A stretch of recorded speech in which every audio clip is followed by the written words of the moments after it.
The work has it's changed enormously from becoming a daycare centre, because when I've looked at the problems that are affecting the communities, it's been very obvious that if we are going to be successful in ending child labour and helping these children gain their education and eventually earning their own income, which was able to change their own lives and their own futures, we will need to support the entire family to make that happen. We're registered in the UK, the US and the Philippines, and we each have a board of trustees in each country to manage the charity. And we've organised ourselves into 5 main components, which is education, health, nutrition, social intervention programs for the family, and livelihood and skills training. We also have, we've also involved in spiritual care, but that's a separate registered church which is run again by a separate board of trustees. Our programs that we want to develop is a birthing clinic, and the birthing clinic I think is very important for the work, because so many of our children, when they come to school at the age of 4, they're already severely malnourished and they have a really hard time learning because of that.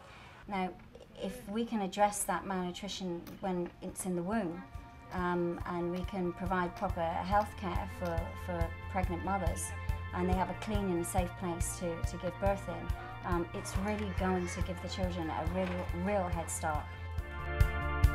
Well, in 2007 we were affected by the rice crisis. 2008 we've been affected by the recession, and you know, even though these families are at the bottom of the pile, you know, we feel the effects of these economic problems. And one of the ways that we have responded to that is that we've started our own materials recycling facility, and so we now go into the business centre in Manila, and we collect nearly 8 tons of garbage every day. The families that are the most disadvantaged and the ones that are earning the lowest income on the dump sites are now coming into our materials recycling facility and segregating for us. They're earning 3 times as much as they were earning before. They're in a cleaner and a safer environment. And you know, what's been fantastic about that is that we've also been able to use some of those segregated materials to make products, and so it's also been a way of generating income for you know, over 200 people.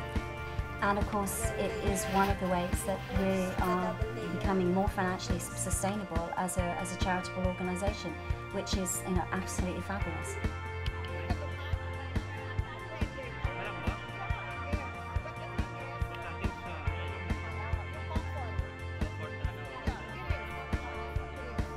We nearly finished building a state-of-the-art school made from recycled shipping container vans. It'll be large enough to educate over 1,000 children. I mean, that will be enough to end child labour on this one dump site in Manila.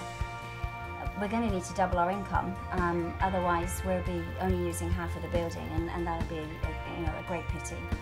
So I don't have, truthfully, I don't have many times when I crack up and say that I can't carry on anymore. Probably the only time I felt like that was when I signed the agreement on the land of the new school and realised that it was going to cost £500,000 to build it, and at the time only had £5,000 in the bank. And I did actually go home that day and lay on my bed and go, oh my God, what have I done? But then the next day you get up and you just say, well, I'm going to give this my best shot, because this is a worthy project. And if you don't start some things, they just stay dreams.